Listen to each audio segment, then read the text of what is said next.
नमस्कार बच्चों, मैं सुनील। स्वागत है फिर से एक नई वीडियो में, जिसमें आज हम चर्चा करने वाले हैं संख्याओं की। कौन कौन सी अलग अलग संख्याएं होती है। जैसे पिछले वीडियोस में हमने कवर किया कि कौन कौन संख्या प्रणालियां होती है, संख्या पद्धति, रोमन नंबर्स।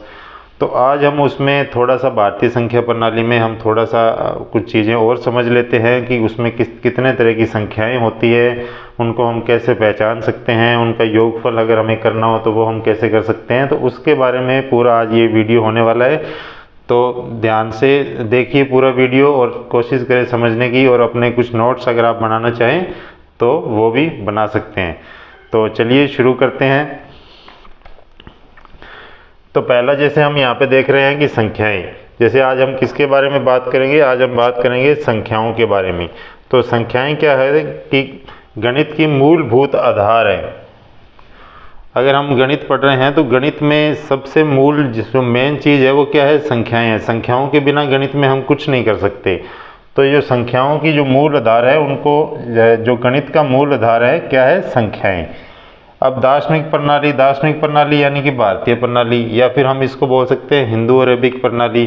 तो हिंदू अरेबिक प्रणाली या दार्शनिक प्रणाली में किसी भी संख्या को लिखने के लिए कितने न्यूमरल्स का यूज़ होता है, जैसे हमने पीछे भी समझा था। तो इसमें हमें 10 अंकों की सहायता लेनी। ये 10 अंक होते हैं, इन 10 अंकों की सहायता से हम कोई भी संख्या लिख सकते हैं। यानी कि 0 से लेके 9 तक की 10 अंकों का इसमें प्रयोग होता है हिंदू अरेबिक प्रणाली या फिर दार्शनिक प्रणाली, या फिर हम बोल सकते हैं भारतीय संख्या पद्धति के अंदर। तो इसी में आगे समझते हैं कि संख्याएं कितने तरह की होती है और उनको हम कैसे पहचान सकते हैं। तो संख्याएं आपको समझ में आ गया होगा कि संख्याएं क्या है। ये 10 न्यूमरल्स है, 10 अंक है। इनकी सहायता से हम गणित में कोई भी छोटी से छोटी, बड़ी से बड़ी संख्या लिख सकते हैं, और ये गणित का मूल आधार है। इनके बिना गणित में कुछ नहीं हो सकता। तो उसी पे आज हम आगे देख लेते हैं कि संख्याएं कितने तरह की संख्याएं होती है। अब मेन तो ये इतने 10 शब्द है, लेकिन इसमें क्या है, सारी संख्याओं के प्रकार अलग अलग है, अलग अलग उनके नेचर हैं। तो अब इसमें जैसे यहाँ पे आप देख रहे हैं कि प्राकृतिक संख्याएं। प्राकृतिक संख्याएं कौन सी होती है, जो संख्याएं 1 से स्टार्ट होके लास्ट तक जाती रहती है। जैसे मान लो कि 1, 2, 3, 4, 5, 6, 7, और उनका कोई अंत नहीं हो रहा, लास्ट तक जा रही है। लेकिन स्टार्ट कहाँ से हो रही है, 1 से। अगर 1 से स्टार्ट होकर लास्ट तक जा रही है तो वो सारी संख्याएं क्या है, वो सारी संख्याएं होती है प्राकृतिक संख्याएं। ठीक है। लेकिन इसमें ये देखना है कि यहाँ पे लिखा हुआ है कि शून्य, धन पूर्णांक या प्राकृतिक संख्या नहीं है। यहाँ पे हम बात कर रहे हैं कि 1 से स्टार्ट होकर आगे तक जाती है, लेकिन यहाँ पे 0 नहीं है। तो अगर 0 का पूछ ले तो 0 क्या है, 0 प्राकृतिक संख्या नहीं है, और ना ही ये धन पूर्णांक है। या तो हम इनको प्राकृतिक संख्या भी बोल सकते हैं, दूसरा हम इनको धन पूर्णांक भी बोल सकते हैं।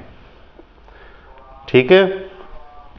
धन पूर्णांक किसको बोल सकते हैं, 1 से आगे तक, और 1 से आगे तक ही हम प्राकृतिक संख्या है। शून्य को हम प्राकृतिक संख्या या धन पूर्णांक नहीं बोल सकते। तो एक तो हमारा हो गया प्राकृतिक संख्या। उसके बाद नेक्स्ट देखते हैं। तो नेक्स्ट इसमें आ जाता है पूर्ण संख्या। अब पूर्ण संख्या कौन सी होती है, पूर्ण संख्या में क्या है, जो 0 से स्टार्ट होकर लास्ट तक जाती है। पहले हमने समझा प्राकृतिक संख्या हो रही थी 1 से स्टार्ट, लेकिन जो पूर्ण संख्या है वो क्या है, वो 0 से स्टार्ट हो रही है। यानी कि 0 को लेके जितनी भी संख्याएं हैं वो सारी संख्याएं क्या है, पूर्ण संख्या है। ठीक है।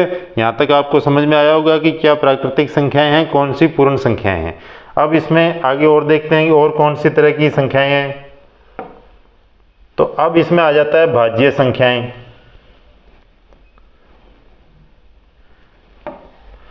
भाज्य संख्याएं।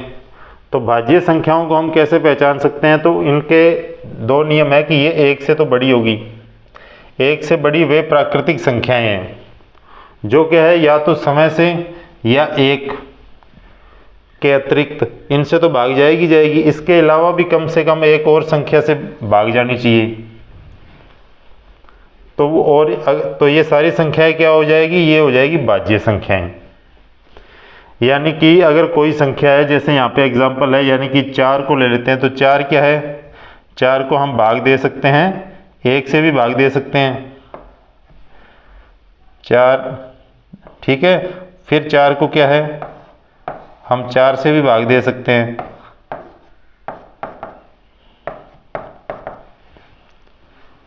ये तो ये बोल ही रहा है कि अगर 1 या तो समय से भाग जा रही है, जैसे 4 को 4 से भाग दिया समय से, या फिर 1 से भाग जा रही है कि 4 को 1 से भाग दिया तो भी पूरा पूरा भाग जा रहा है, ये तो जा ही रहा है। इसके अलावा कम से कम एक और संख्या से भाग जानी चाहिए।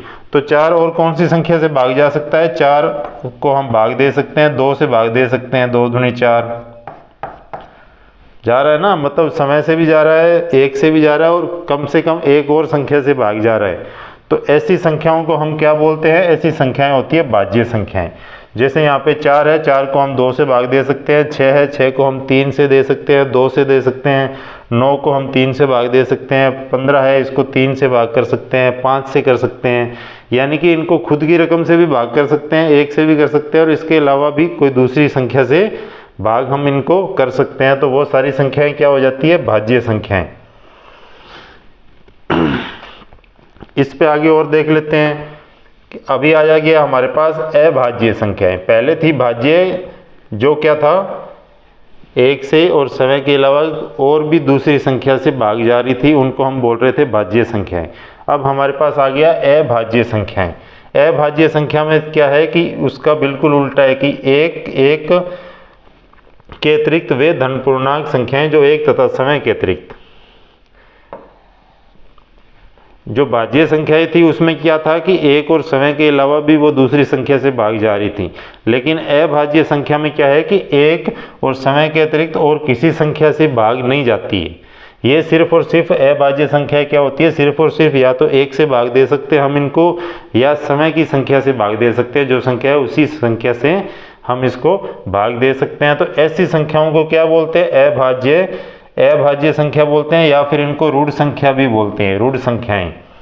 तो ये आपको इसका दूसरा नाम भी याद रखना है कि अभाज्य संख्या को हम ऋण संख्याएं भी बोल सकते हैं। तो इसमें जैसे एग्जांपल दिया हुआ है कि 2 है, 2 को हम या तो 2 से भाग कर सकते हैं या 1 से कर सकते हैं।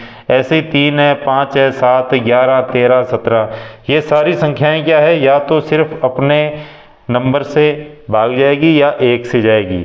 तो ऐसी सारी संख्याएं क्या होती है, अभाज्य संख्याएं होती है। तो अब इसमें देखो ये 2 भी अभाज्य संख्याएं हैं, और 2 क्या है, सबसे छोटी अभाज्य संख्या है। ये हमेशा आपको याद रखना है, इस पे क्वेश्चन आ जाते हैं, ठीक है। जैसे आपसे पूछ ले कि सबसे छोटी अभाज्य संख्या बताओ, तो सबसे छोटी अभाज्य संख्या कौन सी है, 2। आपको इसमें 2 को देख के कंफ्यूज नहीं हो जाना है कि ये सम संख्या है विषम है, वो अलग चैप्टर है। अब यहाँ पे भाज्य और अभाज्य की बात आ रही है।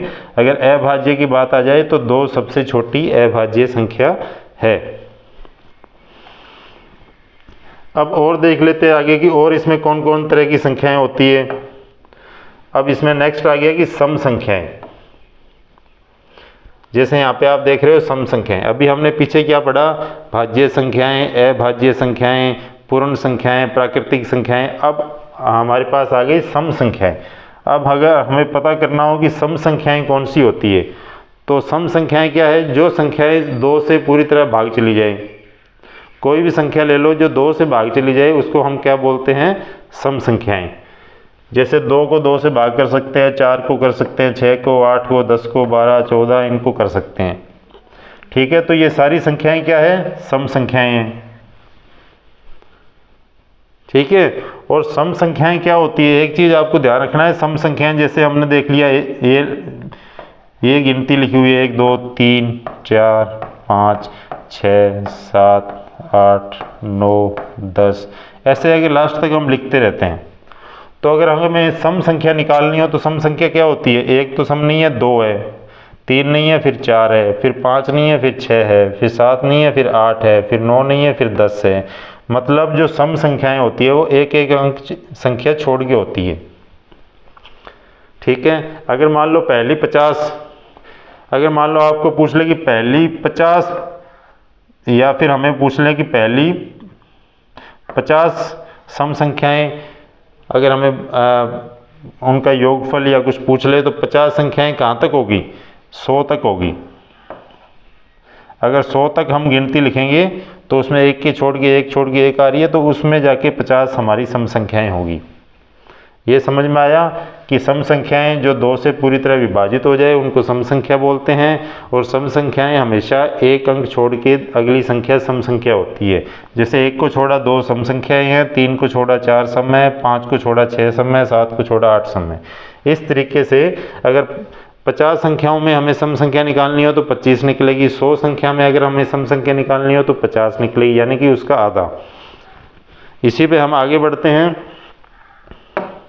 नेक्स्ट इसमें आ गया विषम संख्या। अब इसमें विषम संख्या हमें, पीछे हमने देखा सम संख्या जो 2 से पूरी तरह भाग हो रही थी, कोई भी संख्या जो 2 से भाग चली जाए उसको कौन सी संख्या थी? सम संख्या। अब इसमें आ गया कि विषम संख्या। तो विषम संख्या क्या है? इसका बिल्कुल उल्टा है। इसमें क्या है? जो 2 से पूरी तरह विभक्त ना हो, यानी कि 2 से पूरी तरह भाग ना जाए, वो सारी क्या होती है? विषम संख्या होती है। अब इसमें ध्यान ये देना है कि विषम संख्या 3 से भाग जा सकती है, 5 से जा सकती है, और किसी भी संख्या से वो भाग जा सकती है, लेकिन वो 2 से भाग नहीं जाएगी। अगर 2 से भाग नहीं जा रही है तो वो सारी संख्या क्या है? विषम संख्या। इसमें एग्जाम्पल है 1, 3, 5, 7, 9, 11, 13। अब विषम संख्याएं भी क्या होती है? विषम संख्याएं भी एक छोड़ के एक आती है। जैसे 1, 2, 3, 4, 5, 6, 7, 8, 9, ये संख्याएं ऐसे लिखी हुई हैं। तो ये क्या है? ये है विषम, विषम, विषम, विषम, विषम। और ये बीच वाली क्या है? सम, सम, सम, सम संख्या। यानी कि विषम संख्याएं भी एक संख्या छोड़ के आती है, सम संख्याएं भी एक अंक छोड़ के आ रही है। तो अगर हमें 50 संख्याओं में विषम संख्या निकालनी हो तो 25 निकलेगी। ऐसे ही अगर 50 संख्याओं में हमें सम संख्या निकालनी हो तो वो भी उसकी 50 की आधी यानी 25 होगी। तो विषम संख्या आपको समझ में आ गया होगा कि जो 2 से पूर्णतः विभक्त ना हो वो कौन सी संख्या होती है? विषम। अब इनके कुछ नियम, कुछ सूत्र आप नोट कर लीजिए, उनकी आपको हमेशा ज़रूरत पड़ेगी। अभी यहाँ पे योगफल से संबंधित सूत्र है कि हमारे पास कौन कौन सी संख्याएं हैं? प्राकृतिक संख्याएं हैं, सम संख्या है, विषम संख्या है। इन 3 संख्याओं के योगफल से संबंधित हमेशा क्वेश्चंस पूछे जाते हैं। जैसे पहला हम देख लेते हैं कि प्राकृतिक संख्याओं का योगफल। अगर हमें पूछ ले कि प्राकृतिक संख्याओं का योगफल बताओ, या पहली 50 प्राकृतिक संख्याओं का योगफल बताओ, या पहली 20 प्राकृतिक संख्याओं का योगफल बताओ, तो उसमें क्या है? अगर हम योगफल करने बैठ जाएंगे तो उसमें बहुत टाइम लग जाएगा। अभी यहाँ पे जैसे एग्जांपल है कि 1 से 20 तक प्राकृतिक संख्याओं का योगफल अगर हमें निकालना हो, 1 से 20 तक प्राकृतिक संख्याओं का योगफल यानी कि उनका जोड़ अगर हमें निकालना हो तो 120 तक कितनी संख्याएं हो जाएगी? बहुत हो जाएगी। 1, 2, 3, 4, 5, 6, 7, 8, 9, 10। अब इन सब का हमें जोड़ बताना है। अगर हम इनका जोड़ करेंगे कि ये 2, 1, 3 और 3, 6, 4, 10 ऐसे जोड़ करेंगे तो उसमें बहुत टाइम लग जाएगा। अगर मान लो यहाँ पे 1 से 20 तक का है, 1 से 50 तक भी पूछ सकता है, 1 से 100 तक भी पूछ सकता है, तो उसमें हमें क्या करना है? उसमें हमें ये सूत्र याद रखना है। ये सूत्र याद रखना है। ये सूत्र क्या है कि अंतिम संख्या गुणा अंतिम संख्या और उसमें 1 जोड़ देना और बटा में उसके क्या है? 2, यानी कि n गुणा n+1 बटा में 2। समझ में आया? अब यहाँ पे हमें पूछ लिया कि 1 से 20 तक प्राकृतिक संख्याओं का योगफल बताना है, तो अंतिम संख्या कौन सी होगी? 1 से 20 तक में 1 से 20 तक में अंतिम संख्या होगी 20। फिर हमें क्या करना है? गुणा। फिर हमें क्या करना है? अंतिम संख्या में 1 जोड़ देना है, यानी कि 20 में 1 जोड़ेंगे 20+1 और बटा में हमें क्या लगा देना है? 2। ठीक है। अब ये 2 को 2 से इससे काट देंगे तो यहाँ आ जाएगा 10 दूना 20 और ये 20 और 1 हो जाएगा 21। तो अभी 10 को 21 से गुणा करेंगे तो कितना आ जाएगा? 210। कितना टाइम लगा? 2 सेकंड में सवाल हो गया। ज़्यादा समय लगा? तो ये सूत्र आपको हमेशा याद रखना है कि अगर हमें प्राकृतिक संख्याओं का योगफल पूछ ले तो हमें क्या करना है? अंतिम संख्या गुणा अंतिम संख्या +1 बटा में 2। अभी 1 से 20 तक संख्याओं का योगफल पूछा है प्राकृतिक का, तो हमने क्या किया? 20 गुणा 20 + 1 बटा 2, इसको हल करेंगे उत्तर आ जाएगा। ठीक है, तो प्राकृतिक संख्याओं का योगफल कैसे निकालना है आपको समझ में आ गया होगा। इसी तरीके से हम आगे देख लेते हैं कि अगर हमें यहाँ प्राकृतिक संख्याओं की जगह अगर हमें पूछ ले कि आप सम संख्याओं का योगफल बताओ, पहला था प्राकृतिक संख्याएं, अब अगर हमें पूछ ले कि सम संख्याओं का योगफल बताओ, तो सम संख्याओं के योगफल में हमें क्या करना है कि अंतिम संख्या वही है, अंतिम संख्या गुणा अंतिम संख्या में 1 जोड़ना है, और यहाँ पे इसके बटा में शायद गलती होगी, इसके बटा में लगेगा 2, यानी कि सूत्र वही है, सूत्र जो हमने प्राकृतिक संख्या में पढ़ा वही सूत्र है, अंतिम संख्या गुणा अंतिम संख्या प्लस 1 बटा में 2। लेकिन यहाँ पे ध्यान ये देना है कि अंतिम संख्या कौन सी है वो हमें देखना है। तो सम संख्याओं में जैसे हमने पढ़ा कि यहाँ पे हमें पूछ ले कि 1 से 50 तक की सम संख्याएं,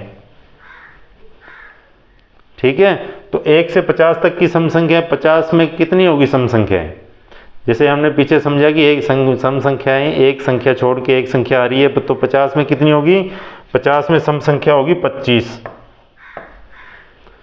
तो ये 25वीं संख्या क्या है, अंतिम संख्या है।